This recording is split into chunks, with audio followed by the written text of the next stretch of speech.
જય શ્રી ગોકુલેશ. વૈષ્ણવ સત્સંગમાં ગઈકાલે આપણે પૂતના વધની લીલા શ્રવણ કરી. આપણે જોયું કે ભગવાને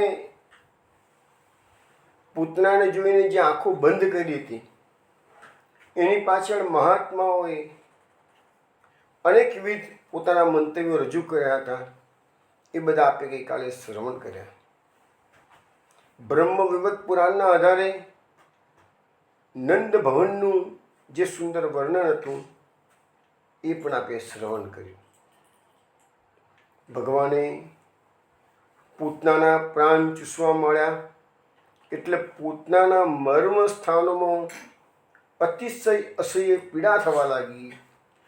એટલે પૂતનાએ પોતાનું સુંદર રૂપ ત્યાગી અને અસલ રાક્ષસી રૂપ પ્રકટ કર્યું અને એ આકાશમાં ઉડવા લાગી. પરંતુ ભગવાન તો તેની છાતી સાથે વળગેલા જ રહ્યા છે. હવે આપણે એનાથી આગળ વાત કરીએ કે શું થાય છે. પૂતના તો નંદભવનમાંથી નીકળી ગઈ છે, કૃષ્ણ સાથે છે જ, અને ગોકુળની બહાર કંસનો જે બગીચો છે ત્યાં આગળ એને વિશાળ શરીર, કદરૂપું ભયાનક શરીર પ્રકટ કર્યું છે. અને કંસના બગીચામાં 6 ગાઉ સુધીના વૃક્ષોને તોડી ફોડી નવરા કરી દીધા. એટલે કે ભગવાન અહીંયા લખે છે કે એના અગ્નિદાહ માટેના વૃક્ષો પણ વ્રજવાસીઓને તોડવા માટેની મહેનત કરવી પડી નથી.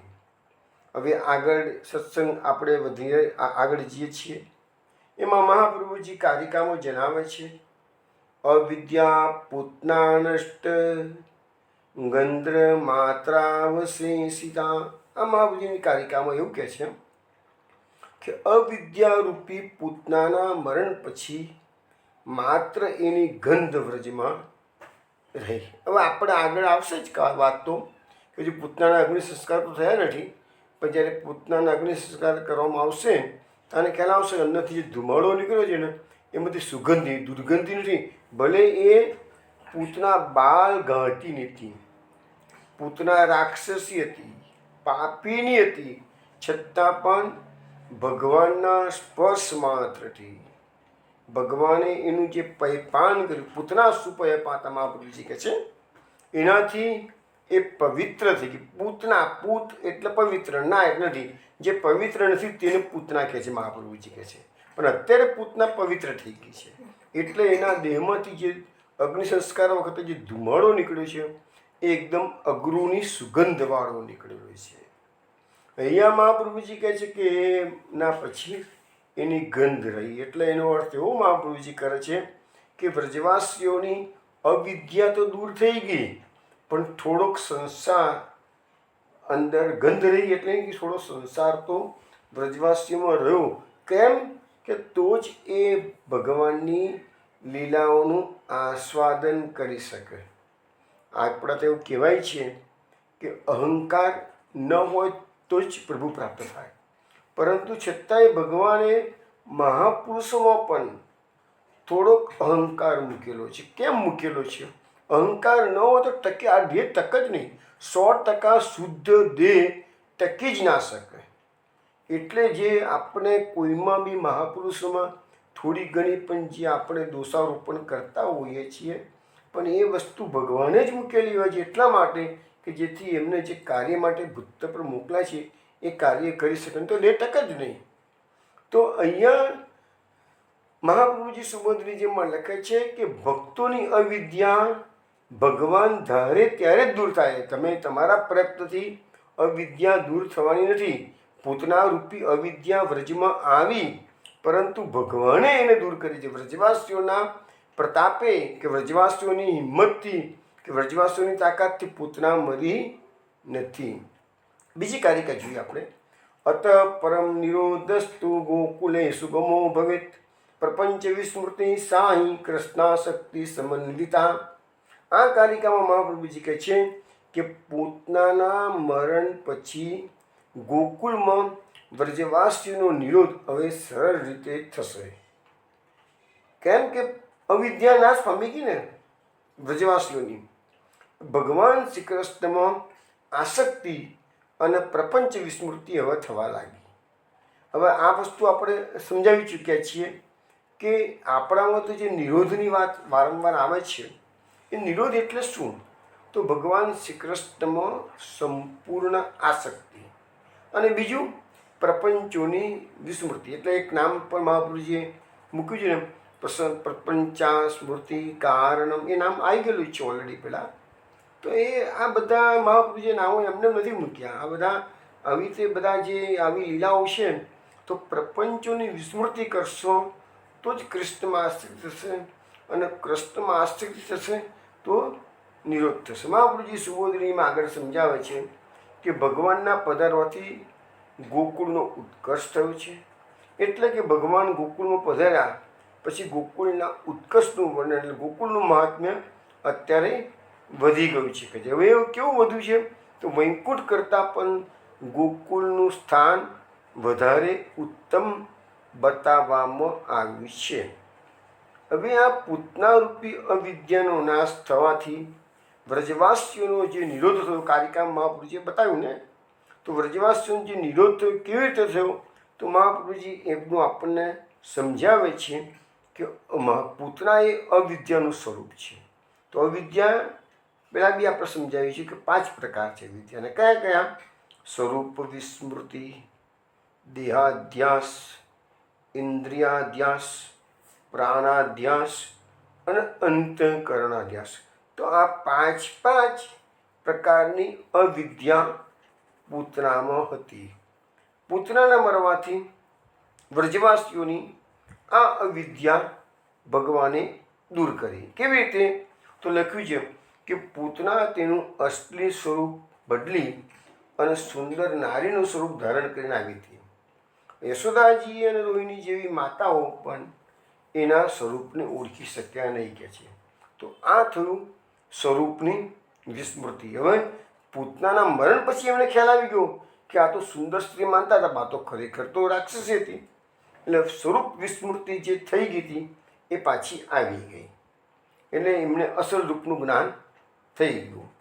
પછી જે ગોવાળો ગાયોની ચોકીદારી માટે, નંદ ભવનની ચોકીદારી માટે મૂકેલા હતા નંદરાયજીએ, એ પૂતનાના રૂપાળા દેહથી મોહ પામ્યા, એટલે પૂતનાને અટકાવી શકેલા નહીં. તો આ એ ગોવાળોનો દેહાધ્યાસ. દેહાધ્યાસ કેમ કીધું છે?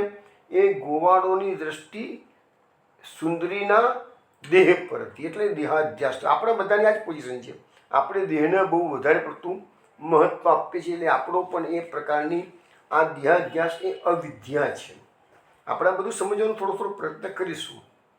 પૂતનાએ ધારણ કરેલા સુંદર વસ્ત્રોથી આંખનો અને મોગરાના ફૂલોથી નાકની, એમ ગોપીઓની વિવિધ ઇન્દ્રિયને મોહ થયો. ગોપીઓ સુંદરીએ શું કરવી છે કે સુંદર વસ્ત્રો પરિધાન કર્યા હતા, આભૂષણો પરિધાન કર્યા હતા, ફૂલો જે શણગાર્યા હતા, ફૂલોથી મોગરો વગેરે સુગંધીદાર ફૂલો પણ.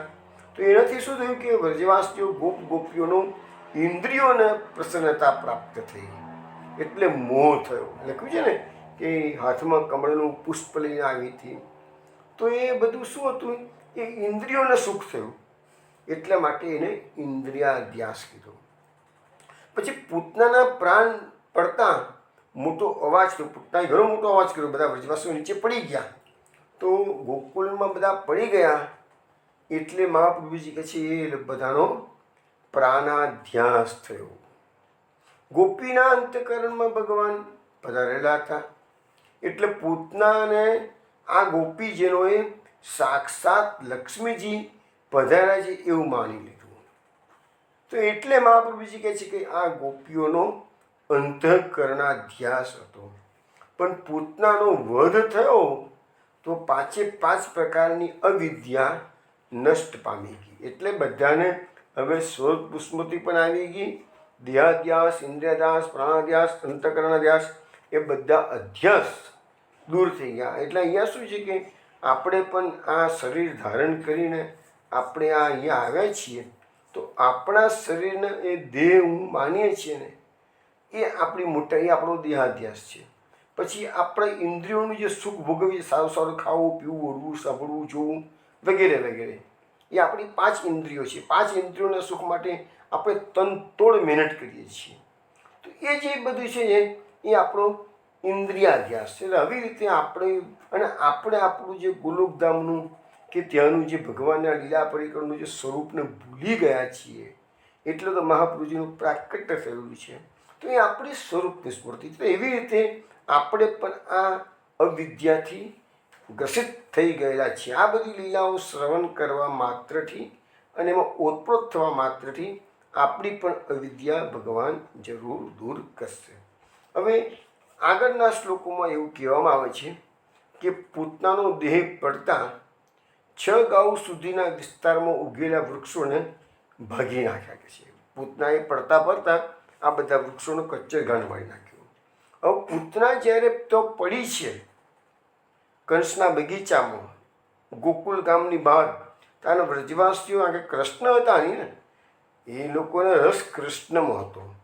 એટલે વ્રજવાસીઓ દોડતા ગયા છે અને જોયું તો પૂતનાનું શરીર કેવું હતું તો લખ્યું છે એના મોઢામાં હળના દાંડા જેવા લોબા દોંત હતા. પૂતનાનું નાક પર્વતની ગુફા જેવું હતું. પૂતનાના સ્તન મોટા ખડકો જેવા ભયંકર હતા. તેના માથાના લાલ લાલ વાળ વિખરાયેલા હતા. પૂતનાની આંખો અંધારા કૂવા જેવી ઊંડી હતી. તેના નિતંબ નદીના પટ જેવા હતા. એના 2 હાથ, 2 નિતંબ અને 2 પગ બાંધેલા પુલ જેવા લાગતા હતા. અને એનું ઉદર કેવું હતું તો પાણી વિનાના ધરા જેવું હતું કે છે. તો આવી રીતે આ પૂતનાના નિર્જીવ શરીરનું વર્ણન વ્યાસ મહર્ષિએ કર્યું છે. હવે મહાપ્રભુજી આ શ્લોકની સુબોધનીજીમાં સમજાવે છે કે જ્યારે મહાભારતના યુદ્ધમાં ઘટોત્કચ મરી ગયો ત્યારે એને પણ આવું જ કાર્ય કર્યું. તમને કદાચ ઘટોત્કચનું મૃત્યુની વાત તો બધાને ખબર છે જ, છતાં એકદમ શોર્ટમાં કહું તો કર્ણની પાસે ઇન્દ્રની આપેલી એક સાંગ હતી. એ સાંગ એવું શસ્ત્ર હતું કે જે ક્યારેય પણ નિષ્ફળ ના જાય. પણ કર્ણની પાસે એ સાંગનો એક જ વસ્તુ ઇન્દ્રએ કહેલી કે આનો ઉપયોગ તું એક જ વાર કરી શકીશ, બીજી વાર નહીં કરે. અને એ સાંગ એ મારી પાસે પાછી આવી જશે સ્વર્ગમાં કે છે. તો હવે એ ઇન્દ્રને એની સામે કર્ણના કવચ કુંડલ તો માંગી લીધા ઇન્દ્રએ. હવે કર્ણનો મોટો દુશ્મન કોણ તો અર્જુન. એટલે કર્ણ રોજ સવારે જ્યારે યુદ્ધના મેદાનમાં આવે, રોજ એટલે 10 દિવસ તો યુદ્ધ કર્યું જ નથી અને ભીષ્મ પિતામહ હતા ત્યાં સુધી. ભીષ્મ પિતામહના પડી ગયા પછી જ દ્રોણાચાર્ય આવ્યા અને ત્યારે કર્ણનો નંબર લાગ્યો છે યુદ્ધ કરવાનો. 10 દિવસ સુધી તેને બેઠા બેઠા યુદ્ધ જોયું છે. 11મા દિવસથી કર્ણ આવ્યો. હવે રોજ વિચારે કે આજે તો અર્જુનને મારી જ નાખું, પેલી સાંગનો પ્રયોગ કરું. સાંગ એવી હતી કે નિષ્ફળ જાય નહીં. પણ આ ભક્તની ચિંતા ભગવાન કરે છે. અને એટલે શ્રી કૃષ્ણ ભગવાન શું કરે કે અર્જુનનો રથ કર્ણની નજીક આવવા જ ના દે. અને કદાચ આવી ગયો હોય તો કર્ણને એ વખતે વિસ્મૃત કરાવી દે કે મારા સાંગનો ઉપયોગ કરવાનો છે. તો ભગવાન તો ભક્ત વત્સલ છે અને ભક્ત વત્સલ તો ભગવાન પોતાના ભક્તનું રક્ષણ કરવા માટે ગમે તે કરી શકે છે. અને જ્યારે દ્રોણાચાર્યનું સેનાપતિ પદ હતું જ અને એ વખતે પેલો ઘટોત્કચ યુદ્ધના મેદાનમાં આવ્યો છે. ઘટોત્કચ એ હિડમ્બાનો ભીમનો પુત્ર છે, રાક્ષસ છે, અસુર છે. પણ એ યુદ્ધના મેદાનમાં ઘણો મોડો આવ્યો, સ્ટાર્ટિંગથી નથી આવ્યો. દ્રોણાચાર્યને સેનાપતિ પદ હતું ત્યારે આવેલો અને એને આવીને આખો હાહાકાર મચાવી દીધો કૌરવોની સેનામાં. કારણ કે માયાવી હતો ને, એની પાસે માયા હતી બહુ, અસુર હતો.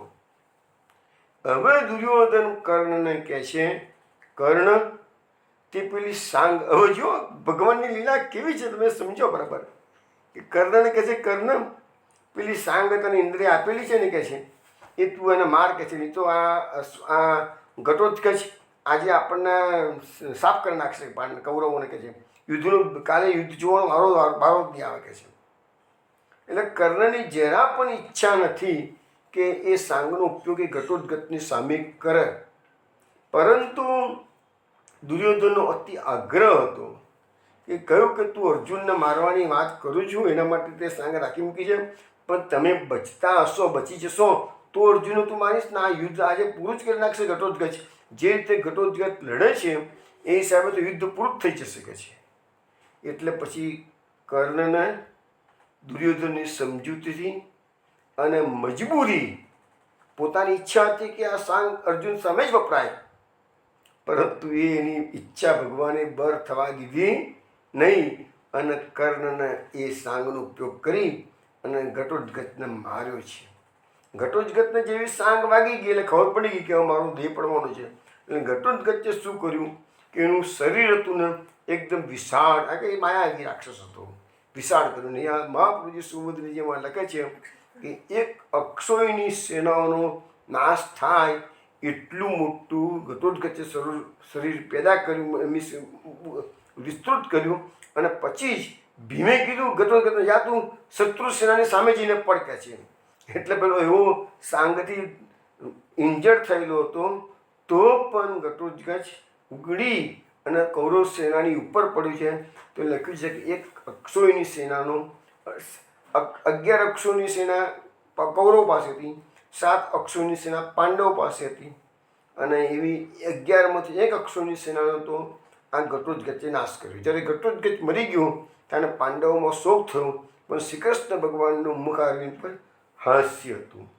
ત્યારે ભીમે પૂછ્યું છે બી ખરું કૃષ્ણને કે મારો છોકરો મરી ગયો છે તો તમને દુઃખ નથી થતું ને બધાને દુઃખ થાય છે, એમ તો કહે છે. તાને પછી કૃષ્ણ ભગવાન સાચું રહસ્ય બતાવે છે કે આજે તો દુઃખ સુખ મને એટલા માટે થાય છે કે અર્જુન બચી ગયો, હવે અર્જુનનો રથ હું કર્ણની સામે લઈ જઈ શકીશ. તો મહાપ્રભુજીએ ઘટોત્કચની વાતના અહીંયા પૂતના વધની વાતમાં યાદ કરાવી છે કે ઘટોત્કચને પણ આટલું મોટું શરીર, વિસ્તૃત શરીર બનાવેલું હતું, કે છે. અને અહીંયા પૂતનાનું વજન ભારે હતું, લંબાઈ ઘણી હતી, કે છે. અને અહીંયા ચૂર્ણિયા માસ શબ્દ વાપરે છે, એટલે પેલા જે વૃક્ષો હતા એનું ચૂરન થઈ ગયેલું છે, મીન્સ કચુંબર થઈ ગયેલું છે. હવે અહીંયા બધા પૂતનાના વિવિધ અંગો વિશે પણ મહાપ્રભુજીએ સુબોધનીજીમાં માહિતી આપી છે કે ભાઈ એના 4 હાથ લાંબો હળનો દાંડો હોય તો પૂતનાના દાંત એટલા બધા હળના દાંડા જેવા લોબા અને ભયંકર હતા, પર્વતની ગુફા જેવું એનું નાક હતું. પૂતનાનું આવું શરીર ક્રીડા કરવા માટે યોગ્ય સ્થાન હતું. ભગવાન બેઠા બેઠા ઉપર રમ્યા કરે છે. ભગવાનને તો એને ચિંતા નહીં, ગોપીજનો ચિંતા કરે છે, એને ચિંતા નથી કશી. પર્વત પરથી ગબડી પડેલા મોટા ખડાકો હોય એવા તો મોટા એના 2 સ્તન બતાવે છે. મહાપ્રભુજી સુબોધનીમાં બધું લખ્યું છે. માથાના લાળ વાળ વિખરાયેલા, અંધારા ઊંડા કૂવા જેવી આંખો, પુલિન એટલે નદીના રેતીવાળો કિનારો એવા એના 2 નિતંબ હતા. પછી એ નિતંબ કેવા હતા? ભયંકર હતા. એના 2 હાથ, 2 નિતંબ, 2 પગો એ બાંધેલા પુલ જેવા હતા. જલવિહીન ધરા જેવું એનું ઉદર હતું. તો આ પ્રકારે પૂતનાના કુલ દેહના 9 વિશેષણો આપવામાં આવેલા છે. પણ મહાપ્રભુજી કહે છે કે પૂતનાની જે અવિદ્યા હતી ને એ પણ 9 પ્રકારે ભય ઉત્પન્ન કરનારી હતી. હવે એના પછીના શ્લોકમાં કહે છે સંતંત્ર સુસ્ય વિદવીક્ષ્ય ગોપા ગોપ્ય કલેવરમ પૂર્વમ તુ તન્નિસ્વનિત ભિન્ન રત્કર્ણ મસ્તકા. અંત સમયે પૂતનાએ કરેલા અવાજથી, એટલે પૂતના જ્યારે મરવાનો સમય થયો અને ભગવાને પ્રાણ ચૂસો મળ્યા તો એને ઘણો જ મોટો અવાજ કરેલો. કીધું ને કે આકાશમાં ગયો, પાતાળમાં ગયો, આપણે ગઈકાલે વાત જોઈ ને, તો એ અવાજથી આ બધાના હૃદય, કાન અને માથા વ્રજવાસીઓના ફાટી ગયા. એટલો બધો મોટો અવાજ હતો, કે છે. અને એવા ગોપો અને ગોપીઓ પૂતનાના આ કલેવરને બરાબર જોઈને ઘણો જ ભયમાં. એટલે જ્યારે અવાજ તો આવ્યો ત્યારે બધાને ગભરામણ તો થઈ જ ગઈ હતી. અને પછી દોડ્યા બધા, કારણ કે કૃષ્ણને લઈને ગઈ હતી એટલે જો કૃષ્ણ ત્યાં રહી ગયા હોત અને એકલી જતી રહેલી હોત તો કોઈ ના દોડતા, એની શું કોઈ ચિંતા કરે, પણ દોડ્યા છે કેમ? કૃષ્ણની ચિંતા કરવા માટે. તો અહીંયા લખ્યું છે કે ભૂતનાના આવાસ તેમના હૃદય, કાન અને માથા કેમ ફાટી ગયા? કે આ 3 સાત્વિક અંગો છે કે છે. એટલે ફાટી ગયા એટલે ફાટી નથી ગયા, પણ ફાટી ગયા જેવા મીન્સ કે આજે આપણે તો કોઈ પેલા દિવાળીના ફટાકડા ઘણી વખત જોરથી ફૂટતા હોય, બોમ્બ ધડાકા ને બધું, તો આપણને કેટલું બધું થયા કે આપણે મારા કાન ફાટી ગયા નથી બોલતા, આપણે મારા કાન ફાટી ગયા કે છે, અવાજ વધારે પડતો, તો કાન ફાટી નથી જતા પણ આપણને અસહ્ય થઈ જાય છે એમ કહેવા માગે છે. પછી બીજો શ્લોક છે એના પછીનો, બાલમ ચ તસ્યા ઉરસી ક્રીડંતમ અકુતો ભયમ ગોપ્યસ્તુર્ણમ સમભ્યત્ય જગૃહ જાત સંભ્રમા. એટલે કે બાળકને પોતાના વક્ષસ્થળ પરથી નિર્ભયતાથી કીડા કરતા જો ગોપીઓ જેને ગયા તો જોયું તો આ છોકરો તો આરામથી રમે છે કે છે, એના વક્ષસ્થળ પર કે છે જરાય ગભરાયો નથી છોકરો કે છે. એટલે પાસે આવી એને ઉચકી લીધો અને ગોપીજનો મનમાં ભયભીત થઈ ગયા. કૃષ્ણ નથી ગભરાયા પણ ગોપીજનો ગભરાયા છે. કોઈ જગ્યાએ એવું પણ લખ્યું છે કે કૃષ્ણ તો પોતાની છાતી પર બેસી અને બગાસો ખાતા ખાતા રમતા હતા કે છે, બગાસો ખાઈ ગયા હતા કે એક જગ્યાએ એવું પણ વર્ણનમાં આવે છે કે છે. એટલે ભગવાનને શું ચિંતા? ચિંતા તો બીજા બધાને હોય, એ તો એને તો ક્રીડા જ કરવાની છે ને. કોઈ જગ્યાએ એવું પણ લખ્યું છે કે એટલું બધું શરીર હતું ને તો નિસરણી મૂકીને ઉપરથી નીચે ઉતારવા પડે છે કૃષ્ણને કહે છે, એવું પણ બધું લખેલું છે. તો હવે આટલી મોટી પૂતનાનો વધ કરવા માટે શું ભગવાને કંઈ મોટું સ્વરૂપ ધારણ કર્યું? ના, એ બાલકૃષ્ણ નાનો કનૈયો જ હતો કે છે. તો કહે છે કે એનું વય અને સાધનથી વિરુદ્ધ એને કાર્ય કર્યું છે. ભગવાને જે કાર્ય કર્યું આટલું નાનું 6 દિવસનું બાળક આવું કાર્ય ન કરી શકે, તો એવું કાર્ય કર્યું છે. એટલે કૃષ્ણ અવતારનું જે ચરિત્ર છે એ ઘણું જ અદ્ભુત અને અલૌકિક છે કે છે. હવે કે ભગવાનને તો ભય લાગ્યો નથી પણ ગોપીઓને ભય લાગ્યો હતો. પણ પૂતનાને જોઈએ તો એમને પોતાના માટે ડર લાગ્યો અને બીજો ભગવાનને પૂતનાના વક્ષસ્થળ પર જોઈને પણ ડર લાગ્યો. એટલે બે રીતે ડર લાગ્યો, પૂતનાને જોઈને પણ ડર લાગ્યો અને પૂતનાના વક્ષસ્થળ પર ભગવાન જોઈએ ભગવાનને કશું થઈ ના ગયું હોય એટલે પણ એમને ડર લાગ્યો. અને લખ્યું છે કે ગોપો મહાપ્રભુજી સુબોધની એમ લખે છે કે ગોપો કરતાં ગોપીઓમાં ભગવાન માટેનો સ્નેહ વિશેષ હતો. એટલે ફટાફટ ગોપીજનો ભગવાનને લેવા માટે પ્રવૃત્ત થઈ ગયા છે. તો દોડતા ગયા છે અને ભગવાનના છાતી પરથી નીચે ઉતાર્યા છે. એ બધું કાર્ય કોને કર્યું છે? તો ગોપીજનોએ કરેલું છે કે છે. હવે આ ગોપીજનો કૃષ્ણને યશોદાજી રોહિણીજી પાસે લઈ આવે. હવે તમે જો સાંભળજો વ્યવસ્થિત રીતે કામ, આ સત્સંગ સાંભળજો. હવે ગોપીજીનો જો કૃષ્ણ તો સહી સલામત છે, કૃષ્ણને એક ઘસરકો સરખો પડ્યો નથી. આમાં કૃષ્ણ ગભરાયા પણ નથી, કૃષ્ણ હસતા જ રહ્યા છે.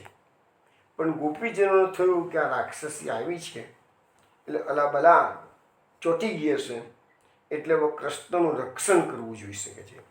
હવે કૃષ્ણનું રક્ષણ કરવા માટે ગોપીજનો શું કરે છે? 3 ઉપાયો કર્યા છે ગોપીજનોએ. કયા 3 ઉપાયો કર્યા?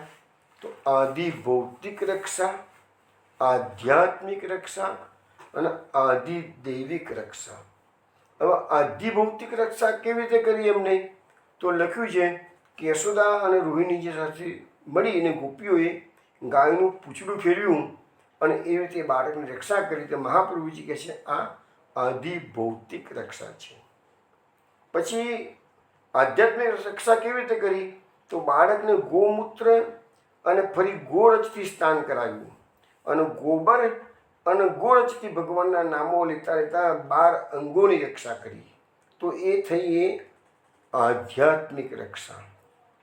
અને પછી જે રક્ષા કરી છે આધ્યાત્મિક, એ કેવી રીતે કરી? તો ગોપીઓએ સારી રીતે જલનો સ્પર્શ કર્યો, પોતાના અંગ અને હાથોમાં જુદો જુદો ન્યાસ કરી, પછી બાળકના અંગો અને હાથોમાં ન્યાસ કર્યો. તો આ થઈ એ આદિદૈવિક રક્ષા. હવે આદિ ભૌતિક, આધ્યાત્મિક અને આદિદૈવિક રક્ષા કરી છે એની સુબોધિનીજી મહાપ્રભુજીએ ખૂબ સુંદર સમજાવી છે. એ વાત હું તમને પછી સમજાવું છું. પહેલાં હું તમને આ ત્રણની અંદર ગાયોની અગત્યતા આપણને જોવા મળે છે. ભાગવતની અંદર એવો અનેક જગ્યાએ શ્લોકો આવશે કે જે ગૌ મહત્ત્વ ખૂબ જ આપણા પુષ્ટિ માર્ગમાં છે, આપણા સનાતન સંસ્કૃતિમાં છે, બધી જગ્યાએ ગૌ મહત્ત્વ પુષ્કળ છે. આપણા પુષ્ટિ માર્ગમાં તમે જાણો છો કે મહાપ્રભુજીએ પણ પોતાની વીંટી વેચી અને શ્રીનાથજી માટે ગાયો લઈ આવ્યા, પધરાવી હતી ગાયો શ્રીનાથજીને. તો એ જાણીતી વાત છે. એટલે ભગવાનનો ગાયો માટેનો પ્રેમ બહુ જાણીતો છે કે છે. ભગવાનનું એક નામ પણ ગોપાળ પડ્યું છે. અને ભગવાને 11 વર્ષ વ્રજમાં રહીને ભલે અનેક બી લીલા કરી છે, પણ મુખ્યત્વે તો સવારથી સાંજ સુધી ગૌચારણ કર્યું છે. તો એ ગાયોનું આટલું બધું મહત્ત્વ આપણા સંપ્રદાયમાં, સનાતન સંપ્રદાયમાં શા માટે છે, હવે એ તમને થોડીક વાત હું ગાયો વિશે કરું. એની પહેલાં એક ગાયોનું મહત્ત્વ સમજાવતું પરમાનંદાસનું કીર્તન વિનોદા તમને શ્રવણ કરાવે. ગોધન પૂજે ગોધન ગાવે, ગોધન પૂજે ગોધન ગાવે, ગોધન પૂજે ગોધન ગાવે, ગોધન પૂજે ગોધન ગાવે, ગોધન કે સેવક સંતત હમ, ગોધન ही को माथो नावे, गोधन पूजे गोधन गावे, गोधन मात पिता गुरु गोधन, देव जानी नीत द्यावे,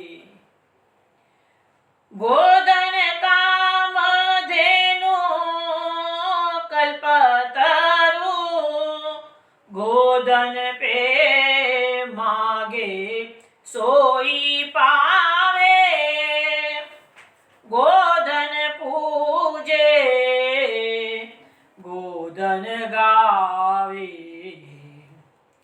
गोधन खीरक खोरी गिरी गहवर, रखवारो गरवन जहाँ छावे,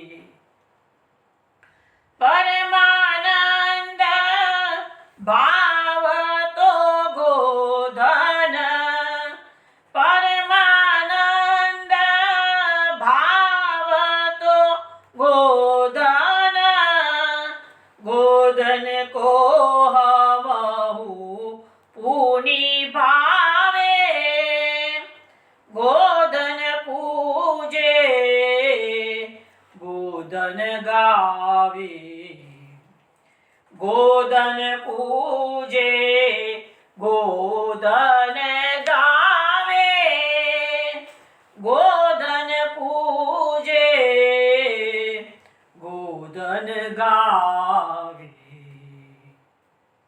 આ કીર્તનમાં પરમાનંદાજી સમજાવે છે કે ગોધનને પૂજવું અને ગોધનનું ગાન કરવું. ગોધન કે સેવક સંતત હમ, અમે તો ગોધનના સેવકો છીએ, અમે એમની સંતતિ છીએ. ગોધન હી કો માથું ના આવે, અમે તો ગોધનને રોજ માથું અમારું મસ્તક નમાવીએ કહે છે. ગોધન માત પિતા ગુરુ ગોધન, આ ગોધન જે અમારી માતા છે. ગાઓ વિશ્વસ્વ માત્ર એવું સંસ્કૃતમાં કહેવાય છે કે ગાઓ વિશ્વની માતા છે. ગોધન અમારી માતા છે, અમારા પિતા છે, અમારા ગુરુ છે. દેવ જાણી નિત્ય ધ્યાવે, અરે ગોધન જ અમારા ભગવાન છે, મારા દેવ છે. અને તમે જાણો છો કે ગાયના શરીરમાં 33 કરોડ દેવોનો વાસ છે. એટલે નિત્ય ધ્યાવે, અમે નિત્ય એનું ધ્યાન કરીએ છીએ. ગોધન કામધેનુ કલ્પતરુ, અમારી ગોધનનું કેટલું મહત્વ છે. આ જ કામધેનુ છે, આ જ કલ્પવૃક્ષ છે કે છે. ગોધન પે માગે સોઈ પાવે, એટલે ગોધનની પાસે તમે જે કોઈ કામના કરશો એ તમારી ફલીભૂત થશે. ગોધન ખીરક ખોરી ગીરી ઘેવર, વ્રજની અંદર ગોધન ખીરકમાં પણ હોય છે, ખોરી એટલે સાંકડી ખોરમાં પણ ગોધન છે, ત્યાં ગીરી એટલે ગિરિરાજ્યમાં પણ છે, ગેવર વનમાં બધી જગ્યાએ આખું વ્રજ કહે છે. ગાયનસો વ્રજ છાયો વૈકુંઠો વિસરાયો, આપણે ચિત્સ્વામીની ઉપર આવે છે ને, ગાયનસો વ્રજ છાયો વૈકુંઠ હું વિસરાયો, વૈકુંઠને પણ ભૂલી ગયું, ભગવાન વૈકુંઠને ભૂલી ગયા, એટલી બધી ગાયો આજે વ્રજમાં છે.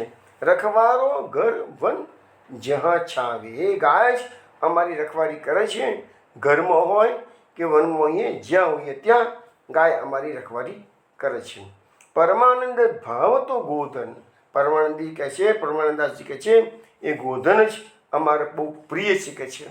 ગોધન કો અમહુ પુણ્ય ભાવે, અને અમે પણ એ ગાયોના બહુ પ્રિય છીએ, ગાયો અમારી પ્રિય છે અને ગાયોના અમે પ્રિય છીએ. તો આવું એક ગોધનનું મહત્ત્વ સમજાવતું સુંદર પદ પરમાનંદાસે રચ્યું છે, એ આપણે જોયું.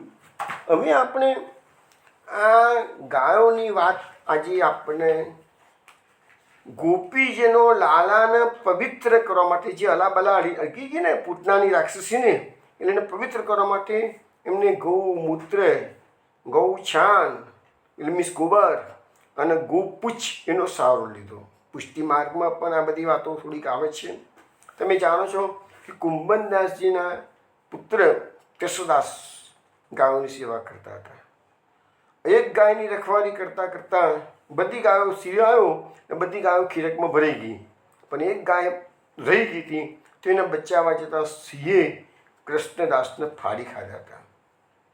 એ બધી વાતો જાણીતી છે. પણ આ બાજુ ખીરકની અંદર ગૌશાળામાં જ્યારે શ્રીનાથજી બાબા ગાયો દોહી રહ્યા હતા, ત્યારે ગોપાલદાસ ગોપીનાથદાસ ગ્વાલે દર્શન કર્યા કે કૃષ્ણદાસ ગાયનું વાછડું પકડી રાખ્યું છે અને શ્રીનાથજી ગાય દોહી રહ્યા છે.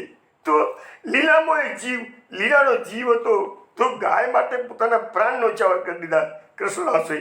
તો ભગવાને પણ બતાવી દીધું કે મેં લીલામાં એ કૃષ્ણદાસનો અંગીકાર કર્યો છે. આ એક સત્ય ઘટના પુષ્ટિ માર્ગની છે. તો ગાયોનું રક્ષણ કરવા માટે લીલા પાડ્યો તો લીલામાં પ્રવેશ થયો. હવે આપણી આધુનિક કેટલીક ઘટનાઓ છે એ પણ તમારી પાસે હું ગાયોનું, એટલે આપણને વિશ્વાસ બેસે કે ગાયોની સેવા કરવાનું ફળ કેટલું ઉત્તમ છે. અને આજે પણ એવા અનેક જગ્યાએ ગૌશાળાઓ છે, અનેક એવા ઉત્તમ ઉત્તમ ભક્તો છે જે ગાયોની ઉત્તમ પ્રકારે સેવા કરી રહ્યા છે. હું તમને એક કિસ્સો રાજસ્થાનનો કહું છું. અત્યારે રાજસ્થાનની અંદર એક નાનકડું ગામ છે, ત્યાં એક પરિવાર રહે છે. એ પરિવારના 3 દીકરા છે. હવે એમાંનો એક દીકરો નાની ઉંમરમાં અચાનક ખોવાઈ ગયો, ગુમ થઈ ગયો, જતો રહ્યો. ક્યાં ગયો, કોણ લઈ ગયું, કશી કોઈને ખબર નથી. જે છોકરો નાસી ગયો ના કહેવાય, પણ ખોવાઈ ગયો, એનું નામ છે અરવિંદ. એ પરિવારનો એક પેટ્રોલ પંપ હતો ગામમાં, અને પૈસે ટકે સુખી માણસો હતા. હવે બધું સારું હતું, પણ આ છોકરો હવે તે નાની ઉંમરમાં ક્યાંક જતો રહ્યો અને બહુ પ્રયત્નો કર્યા, શોધ્યો, પણ એ હાથમાં આવ્યો નહીં છોકરો. એટલે પરિવારમાં થોડોક કલેશ તો થાય, સ્વાભાવિક છે, છોકરો નાનું જાય. અને પર્ટિક્યુલરલી છોકરાની માં તો કેટલાય દિવસો સુધી એને સંભાળીને રડ્યા કરતી હતી. છોકરો નાનો છોકરો બધાને વાલો હોય, અને જતો રહ્યો, ખોઈ ગયો અને હાથમાં નથી આવતો. એટલે હવે બહુ પ્રયત્નો કર્યા, ના હાથમાં આવ્યો. અને આમ સારા એવા વર્ષો 10-12-15 વર્ષ નીકળી ગયા હશે કદાચ. પછી તો ખબર પડી કે હવે છોકરો આટલો બધો મોટો થઈ ગયો, હવે તો હાથમાં નથી આવ્યો, ને હવે તો એનું બધું શરીર આખું બધું બદલાઈ ગયેલું હોય. પણ હવે છૂટકો જ નહોતો એને ભૂલવા સિવાયનો. પરંતુ યાદ તો આવ્યા વગર રહે જ નહીં. હવે જુઓ ભગવાનની કૃપા કેવી થાય છે. એ ચમત્કારિક પૂર્ણ ઘટના બની છે. એ ભાઈ લખે છે કે એ દિવસે ગોપાષ્ટમીનો દિવસ હતો. પેટ્રોલ પંપ પર બેઠેલો હતો. છોકરાનું ટોળું મારી પાસે આવ્યું, અંકલ અંકલ આજે તો ગોપાષ્ટમી છે કે છે, અમારે ગાયોને ઘાસ ખવડાવવું છે કે છે, તો થોડા રૂપિયા આપો કે છે.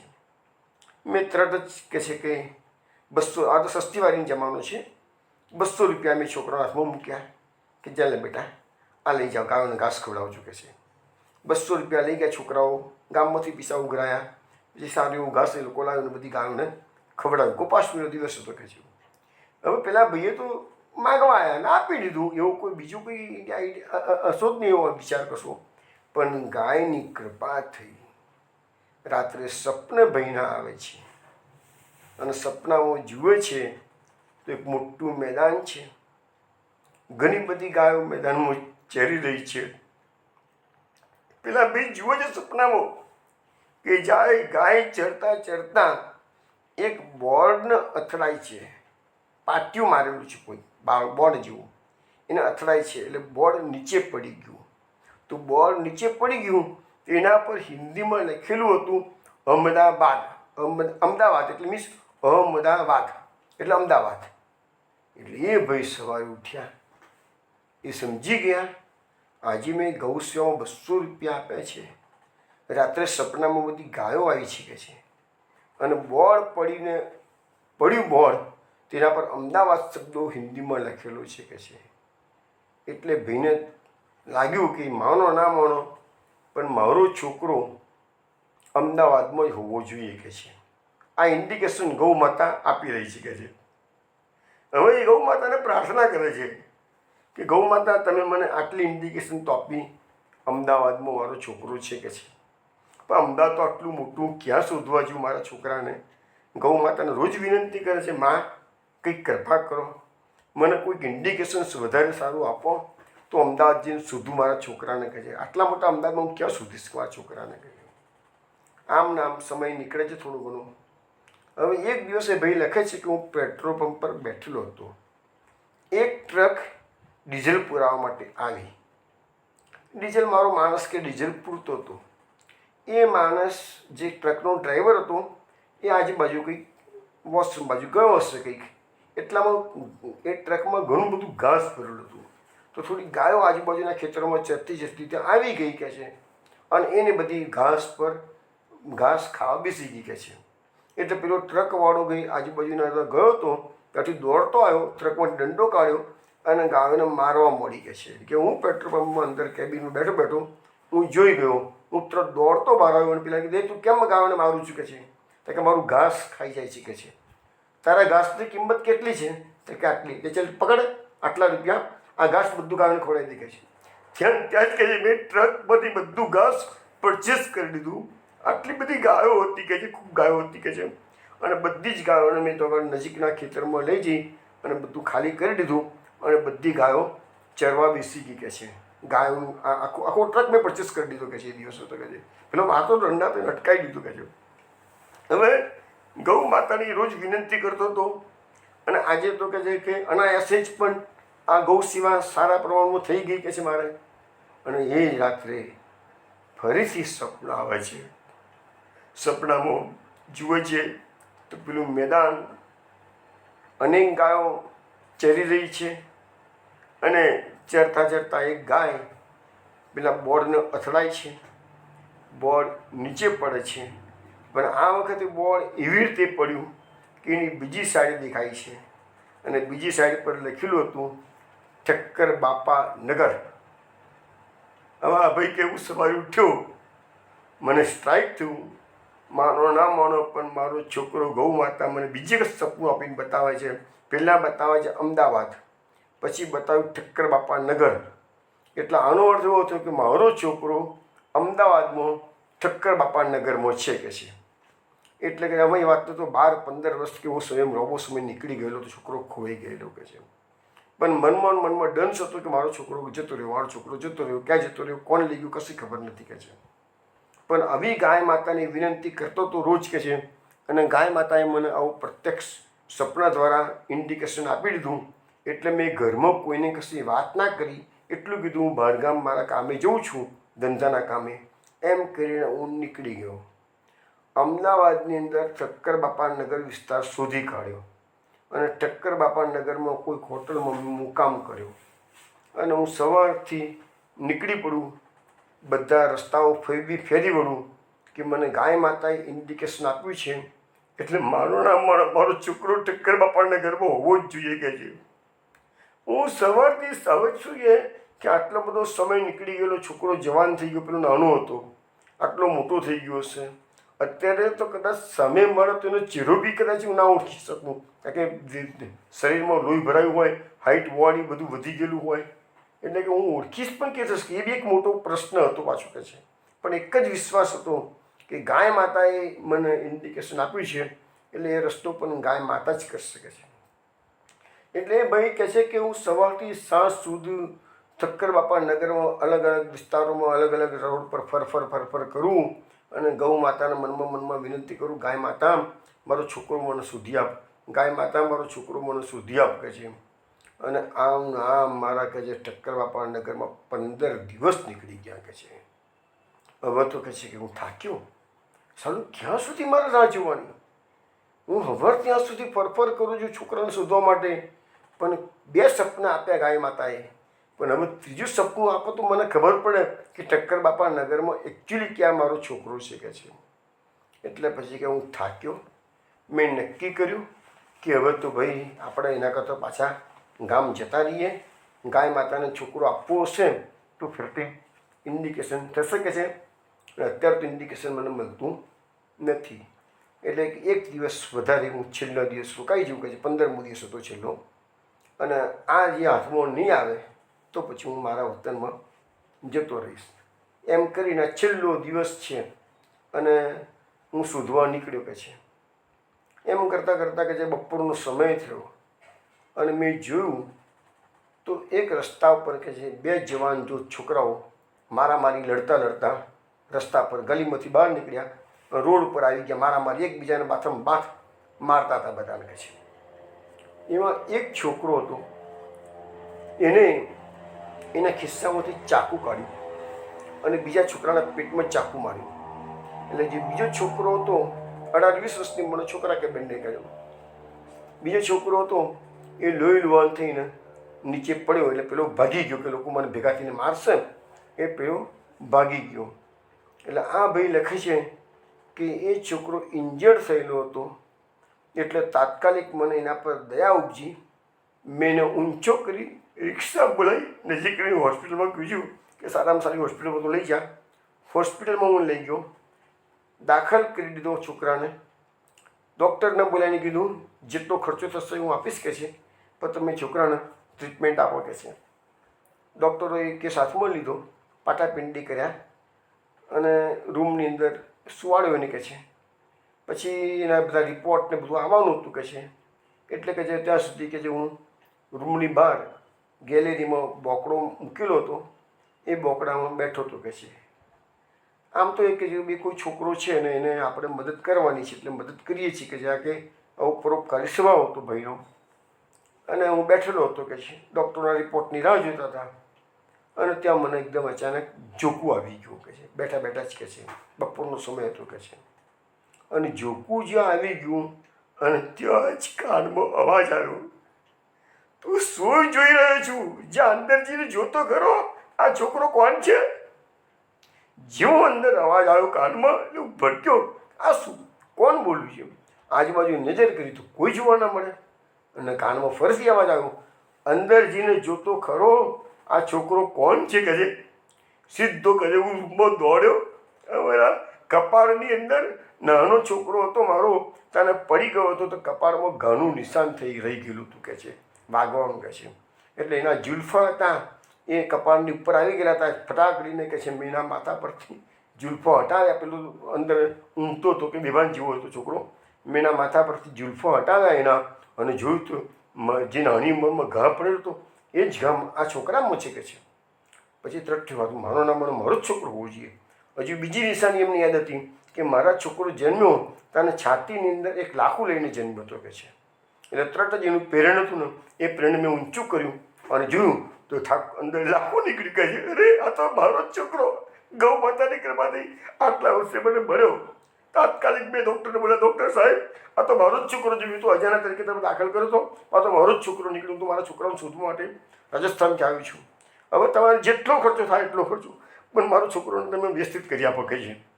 પછી કહે છે હું રોકાયો હોસ્પિટલમાં, ટ્રીટમેન્ટ પૂરી કરાવી, છોકરો બચી ગયો. મારા છોકરાને લઈને પછી હું ગામ જતો રહ્યો કે છે. તો કહેવાનો મતલબ કે ગૌ માતાની સેવા કરવાથી આ કળિયુગમાં આવા પ્રત્યક્ષ ચમત્કાર થાય છે. આ સત્ય ઘટના છે. આવા ગૌ માતાના ચમત્કારનો તો ઘણા કિસ્સા છે. હજી એક બીજો કિસ્સો તમને હું કહું ગૌ માતાનો ચમત્કારનો છે. આ ગૌ માતા એટલે કે છે ને આપણા તો એવું કહેવાય છે કે ધર્મો રક્ષતી રક્ષિત. તમે જો ધર્મનું આચરણ કરશો તો ખરા સમયે ધર્મ તમારું રક્ષણ કરશે. તમે ધર્મનું રક્ષણ કર્યું, ધર્મ તમારું રક્ષણ કરશે. એવી રીતે ગાયોની સેવા તમે કરો છો, પણ કોક દાડો એ જ ગાય તમારી સેવાને ફળદાયી કરી આપશે. એવો જ એક બીજો કિસ્સો છે.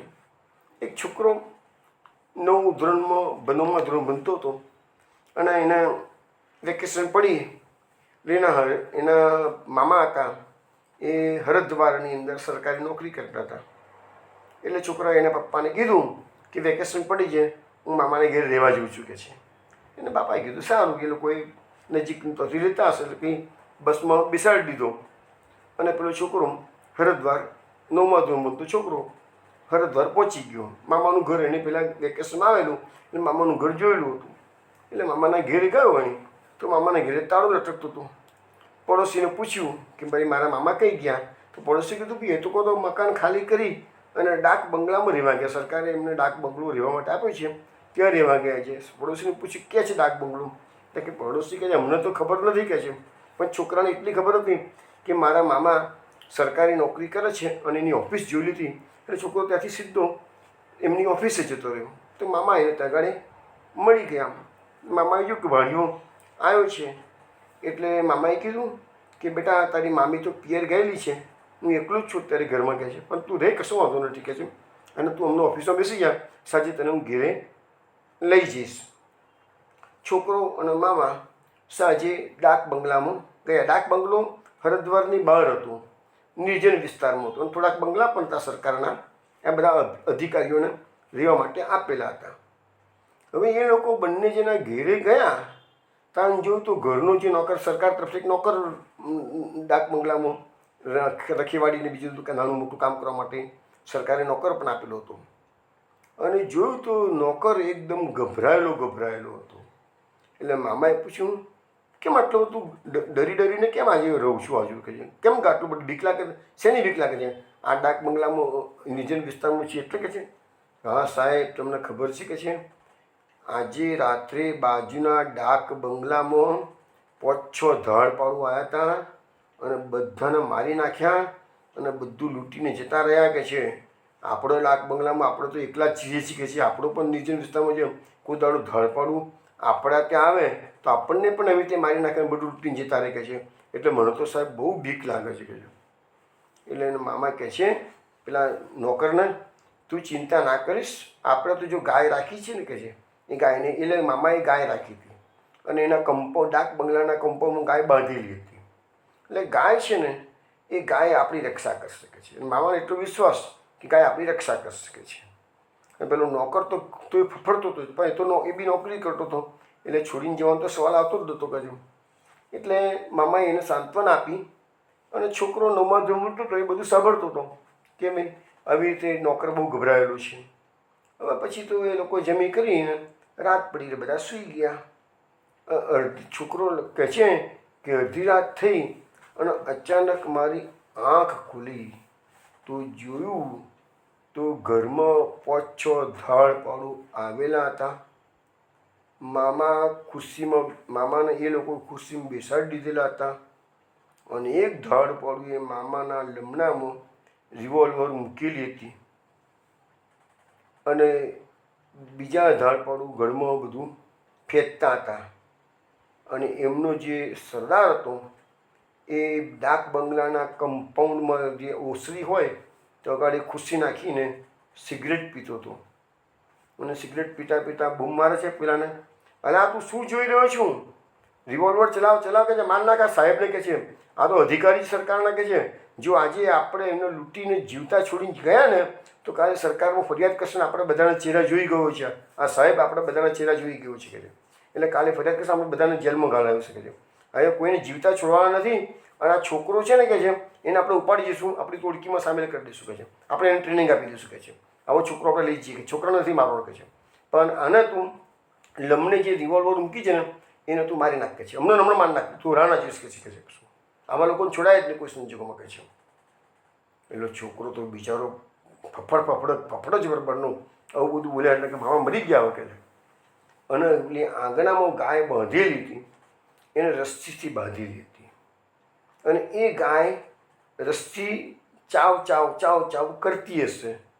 અને જ્યારે ગાય, જો ગાયમાં પણ કેટલી બધી બુદ્ધિશાળી પ્રાણી છે ગાય, અને ગાયે જેવું સાંભળ્યું કે પેલો સરદાર બોલે છે કે એને લમને રિમાલ કેમ મૂકી છે, મારી નાખીને કહે છે, અને ગાયે એક જ ઝટકો મારી અને પેલી રાસ તોડી નાખી. અત્યારે ગાયમાં સિંહનો આવેશ આવ્યો. ગાય પલકની અંદર તો પેલી રસ્સી તોડી અને 4-5 પગથિયા ચડીને ડાક બગલામાં ગાયે પ્રવેશ કર્યો. બધા બહારના ખુલ્લા હતા, ધડ પડવા આવેલા હતા બધું ચોરવા માટે, એટલે ખુલ્લા હતા. અને જે રૂમની અંદર, એટલે આગલા રૂમમાં જ પેલા મામાને પકડીને પેલું સરદાર, એટલે પેલો ડાકુ બેઠેલો હતો માંસ માટે. પણ એ રિવોલ્વર ચાલુ કરવા જાય એને કોઈને ખબર જ ના પડી ને એટલામાં તો ગાય રૂમમાં પહોંચી ગઈ અને પોતાના 2 સિંગડો પેલા ડાકુ કે જેની રિવોલ્વર લમને મૂકેલી એના પેટમાં ઘૂસાડી દીધા. ઓન ધી સ્પોટ એને મારી નાખ્યો, ઓન ધી સ્પોટ. અને પછી ગાયમાં એટલું બધું ઝીણું આવ્યું કે આજુબાજુ જે 2-3 બધા ગુંડાઓ ફરતા હતા ને એ બધાના પેટમાં સિંગડો મારી અને બધાની લાશો પાડ નાખી.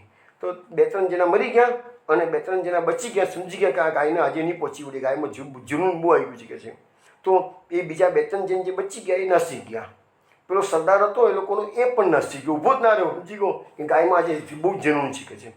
અને 2-3 નાશો પડી ગઈ, 2-3 જતા રહ્યા. તો આ છોકરાએ જોયું કે સારું ગાયમાં આટલી તાકાત કેવી રીતે આવી ગઈ કે સિંગડો મારીને આ બધાને મારી નાખ્યા કે છે. પછી તો કહે છે બીજી દિવસ સવાર પડ્યું એટલે મામાએ પોલીસમાં રિપોર્ટ આપી દીધો અને આ ગુંડાને જોઈ લીધેલા હતા કે છે. એટલે એના વર્ણનના આધારે પોલીસે ગુંડાઓને પકડી પાડ્યા, બધાને જેલમાં ઘાલ્યા. તો આ એક પ્રસંગ મેં વાંચેલો કે ભાઈ ગાયમાં પણ સિંહનો આવેશ, ખરા સમયે ગાયમાં સિંહનો, એટલે સિંહનો આવેશ એવું 100% ના કહી શકાય, પણ એવું જનક આવેશ ના આવી ગયો હોય એ પ્રકારે ગાયે બધાની રક્ષા કરી છે. પણ આ સત્ય ઘટના છે કે ગુંડાઓને પકડાયા બી કરીને મારી પણ નાખ્યા બધાને, તો રક્ષણ કર્યું છે ગાયે. એટલે આવું એક ગાયોની ગૌ સેવાનું આપણા તો બી કહેવાય છે કે ગૌ સેવાનું ઘણું મહત્ત્વ છે. આપણે બ્રિજ પરિક્રમાનું જ્યારે વર્ણન કરતા હતા ત્યારે મેં આપને લોકોને વ્રજમાં અનેક ઠેકાણે ગૌશાળાઓ આવેલી છે એની વાતો પણ મેં કરેલી છે તમને. જો વ્રજમાં તો આ કે મુખ્ય તો શું છે કે આ ભગવાને જે ગૌચારણ લીલા આટલી બધી કરી છે, ગોપાષ્ટમી આપણે સરસ રીતે ઉજવીએ છીએ બધા, તો ભગવાન એ દાડે ગોપાલ બનેલા છે. તો એને માટે આખા વ્રજમંડળમાં બધી જગ્યાએ, જો ચંદ્ર સરોવર પર તમે જાઓ તો સુરશ્યામ ગૌશાળા છે, તમે વિહાર વનમાં જાઓ તો ત્યાં આગળ જે કાશની આશ્રમ છે એ રમણ રીતિવાળા, એની ઘણી જ મોટી ગૌશાળા છે, ઘણી મોટી ગૌશાળા છે. પછી તમે બરસાણામાં જાઓ તો બરસાણામાં રમેશ બાબા હજુ બી હયાત છે, એકદમ વયોવૃદ્ધ છે, અને એમની માતાજી ગૌશાળા છે. અને મેં 5 વર્ષ પહેલાં આ માતાજી ગૌશાળાની જ્યારે મુલાકાત લીધી ત્યારે એવું કહેતા હતા એ લોકો કે અમારી પાસે ગૌશાળામાં 55,000 ગાયો, એ વખતે, અત્યારે તો વધી જ ગઈ છે, 55,000 ગાયો છે. અને એ વખતે ગાયોનો મેન્ટેન કરવાનો ખર્ચો આ લોકોનો પર ડેનો 25 લાખ રૂપિયા આવતો હતો, પર ડે. કે જે અમારે એક ગાયની પાછળ માનો કે 50 રૂપિયા બી ખર્ચીએ, હતો 25 લાખ તો ઓછો હતો કહેવાય, પણ એક ગાયની પાછળ માનો કે અમે 50 રૂપિયા ખર્ચીએ દિવસના 50 રૂપિયા, તો પણ 55,000 ગાયોની ગણતરી કરો તો દિવસનો એક આટલી ગાયોની પાછળનો ખર્ચો 25 લાખ કરતો વધારે હતો. પણ છતાંય આ રમેશ બાબા ક્યારેય કોઈની પાસે હાથ લાંબો કર્યો નથી કે ક્યારેય વ્રજમંડળ છોડી અને બહાર ગયા નથી, લગભગ 60-70 વર્ષથી. છતાં પણ એમને પૈસાની વ્યવસ્થા થઈ જાય છે. કેવી થાય છે ભગવાન જાણે. પણ આટલી મોટી ગૌશાળા, અને આખી ગૌશાળા બહુ વિશાળ ગૌશાળા હતી, ગાડીમાં ફર્યું બધી, પણ એકદમ પિન ડ્રોપ સાયલન્સ હતું, કોઈ જગ્યાએ ગંદકી જોવા ના મળે, સ્વચ્છતા પણ એટલી બધી સરસ હતી. તો આવી સુંદર મેનેજમેન્ટ રમેશ બાબા આ માતાજી ગૌશાળામાં કરી રહ્યા છીએ. પછી અમે લોકો એક વખત 1991માં માટવનમાં નાગા બાવાની ગૌશાળામાં ગયા હતા. એ કિસ્સો તમારે જાણવા જેવો કિસ્સો છે. તો અમે ગૌશાળામાં ગયા, નાગો બાવો ખાલી લંગોટી એકલી જ પહેરી, આખું શરીર ખુલ્લું, અને બિલકુલ એ નાગા બાવાનું શરીર પર જોયું તો ચપ્પાના અનેક અનેક નિશાન હતા, ઘા વાગેલા હતા બધા. પછી પૂછ્યું તને નાગા બાવાએ કહ્યું કે મારી ગૌશાળામાં એવી ગાયો છે જે કોઈ દાડો એક દૂધ પણ આપતી નથી કે છે. હું કહે છે કે જે ગાયોને કતલખાનામાં જતી હોય એને હું છોડાઈ લાવું છું અને આ ગૌશાળામાં રાખું છું કે છે. હવે નાગા બાવાને તો કોઈ સંતાન નથી, કશું જ નથી, પણ એક નિસ્વાર્થ ભાવે ગાયોની સેવા કરવી.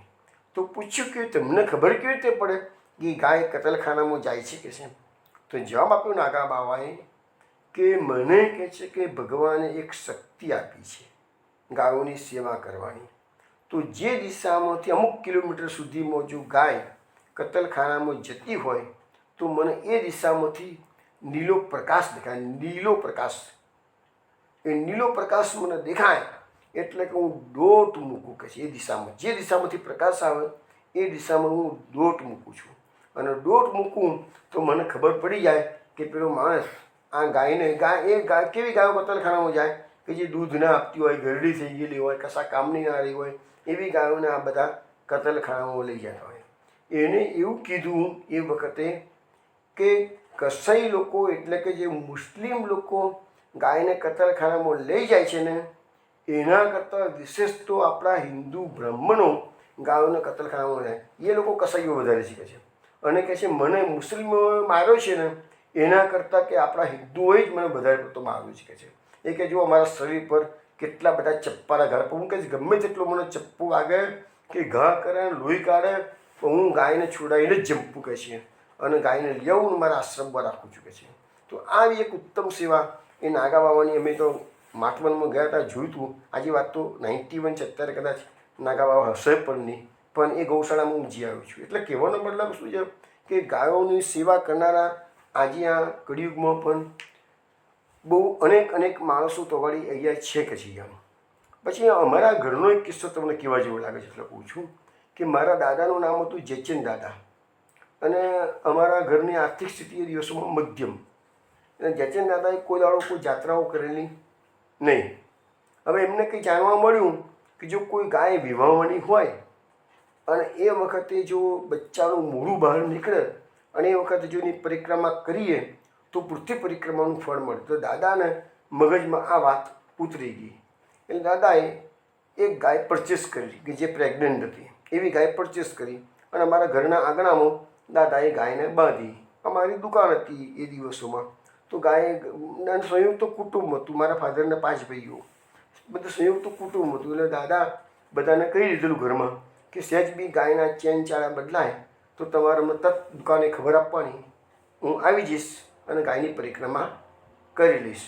ને દુકાન પર ગયેલા હોય તો દાડામાં 4 થી 5 વખત તો ઘરે નજીક જ હતું, દુકાનને ઘર કે બહુ દૂર હતા નહીં. એટલે કે દાડામાં 4 થી 5 વખત જોવા માટે આવે કે ગાયનો સમય થયો છે, ગાયનો સમય થયો છે. અને એમ કરતાં કરતાં એક દિવસ બપોરે કહે છે કે દાદા ચા પીવા આવેલા હતા અને એ જ વખતે ગાયનો સમય થયેલો હતો અને એમને જોયું કે ગાયના ચેન ચાળા બદલાય છે અને ગાયના અંદરથી જેવું બચ્ચાએ મોઢું બહાર કાઢ્યું કે તરત દાદાએ પરિક્રમા ગાયની કરી દીધી અને ઘરના બધા મેમ્બરને કીધું કે ચલો તમે બધા ગાયની પરિક્રમા કરો.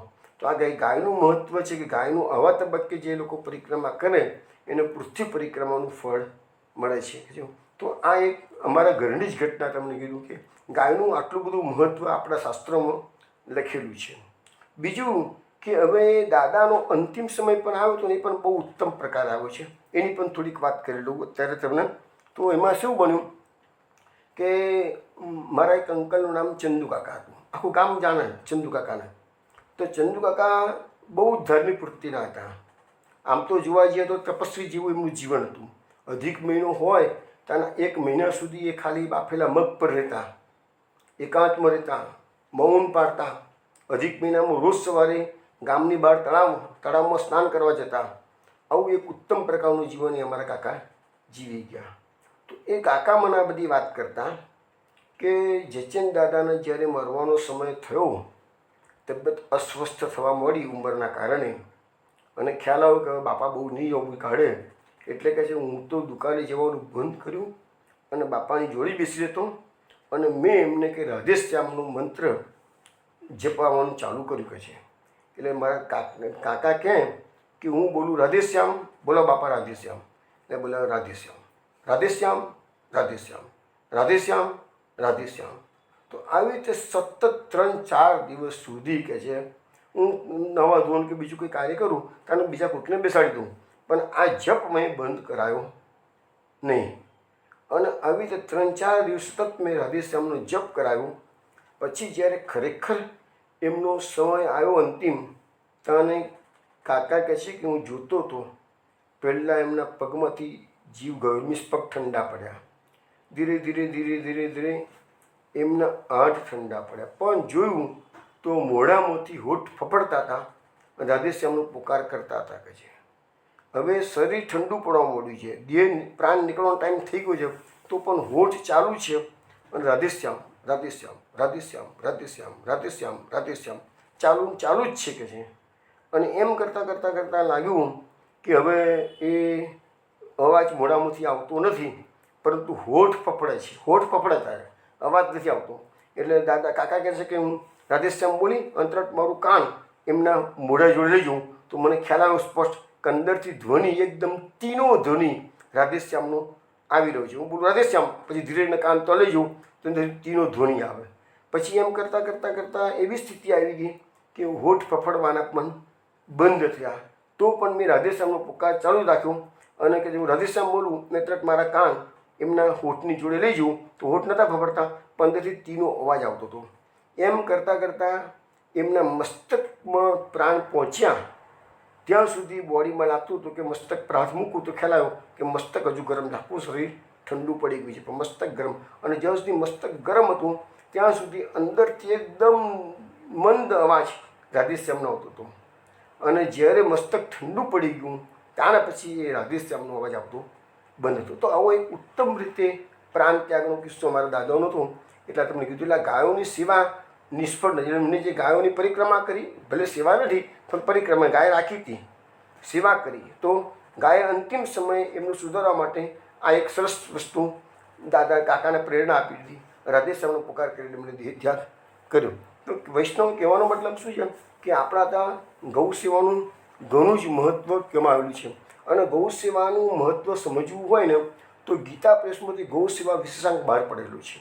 એમાં ગૌનું ઘણું આપણા ત્યાં 5 વસ્તુની ઇમ્પોર્ટન્ટ છે: દૂધ, દહીં, ઘી, ગોબર અને ગૌમૂત્ર. અને પંચગવ્ય કહેવાય છે. અને આ બધી ગૌશાળાઓની મેં વાત કરી ને, વિહારવન, પછી માતાજી ગૌશાળા, ત્યાં ગાડી ગૌમૂત્રમાંથી બનાવેલી ઔષધિઓ પણ એ લોકો વેચે છે. અને બહુ મોટા પ્રમાણમાં આ બધું કામ થઈ રહ્યું છે ત્યાં ગાડી.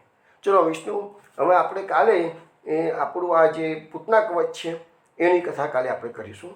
જય શ્રી કૃષ્ણ, જય શ્રી ગોખલેશ.